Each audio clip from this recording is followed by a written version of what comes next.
Hi Glad, my name is Matthew Cook and this is my video presentation for Business Communication 560, Assignment 2 Part D. So the business that I looked at was Astrolabe Fashion, which is a women's fashion retailer based in Motueka. Quick look at the business itself. So with the staff, it is an all-female staff base, and most of the staff there are between 40 and 50 years old, and all New Zealand European, so slightly ageing retail staff. And the stakeholders of the business immediately are the owners themselves, and also some staff and some suppliers hold stakes within the business. And the main goal of the business is retail therapy, which is a term we're pretty comfortable with these days, and also to have satisfied customers. So they want customers to be happy in their retail experience.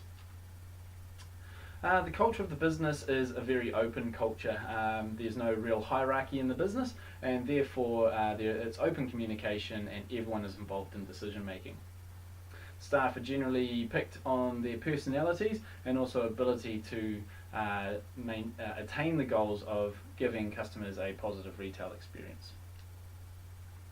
So looking at the communication in the business, due to the size of the business, the main form of communication is face mail, so person to person talking, as opposed to electronic forms of communication. However, between the business and suppliers, quite often email is used.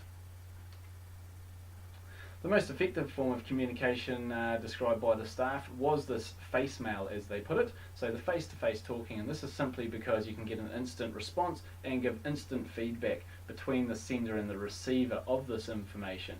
Also, with being in front of someone, you can pick up on their tone of language and also the body language. Now, this is also very important for the staff members and the customers.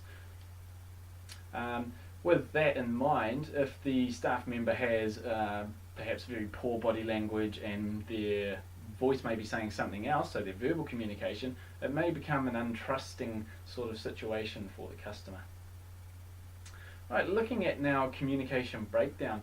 Due to the size again of this business, the communication breakdown was actually quite minimal. They managed to usually overcome these breakdowns simply by talking and maybe clarifying instructions. Also, that the most common form of breakdown was between the business and suppliers through perhaps the wrong ordering, or the orders were misinterpreted and therefore the wrong product was perhaps sent out. So looking now at the key skills for effective communication as described by the business, their key skills were having openness and honesty. Once again, if you don't want to betray your customers through wrong verbal cues or non-verbal cues, and therefore potentially lose a sale.